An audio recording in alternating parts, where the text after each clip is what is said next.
hungry children and unpaid workers. No, and you would think Democrats would break with from their traditional constituencies like labor unions, like anti-hunger groups, when you have the CNNs and the likes of left-leaning news organizations calling out the Democrats, sadly, to the notion that the people's suffering is their political gain. As Chuck Schumer said, and I'm sure you've reported, depend on services like SNAP, which we've already walked off of that cliff, and we will soon run out of money to pay our women and men in the armed services so they can feed their families. So it's not getting any better, it's getting worse. And I think the Democrats have way over miscalculated this politically. All right, Chairman, just so everyone watching is clear, these were the spending levels Democrats once embraced not so long ago. I mean, what they once championed.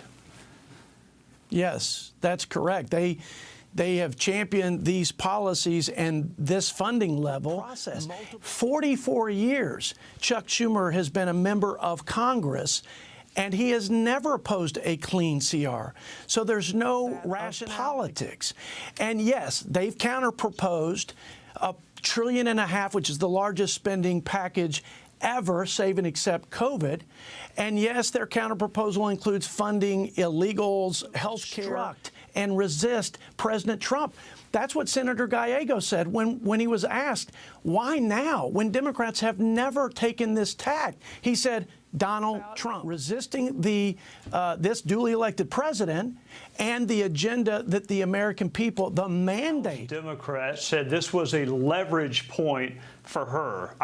Just to be clear, you mentioned a clean CR. That means you're not using this process as a leverage point. You're not trying to gain some policy gain that you otherwise could not get. This is literally a clean CR status quo that they all supported, but now they find themselves just not able to do so.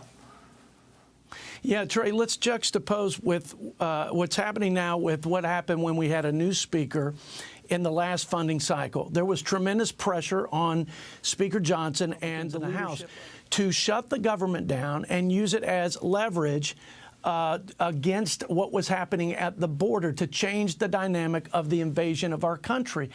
But Mike Johnson, we're going to negotiate what we can, and then we're going to take our case and lay out the facts to the American people, trust their judgment. And when we did, we changed course. The American people gave us unified Republican leadership, and now we are on a different path as a result.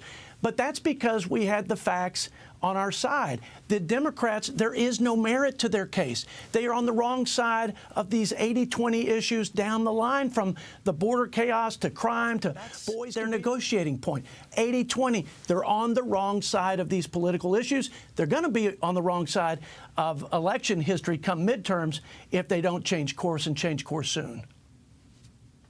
Yeah, Chairman, there's not much leverage when you can't win elections. And catch our hottest interviews and most compelling analysis.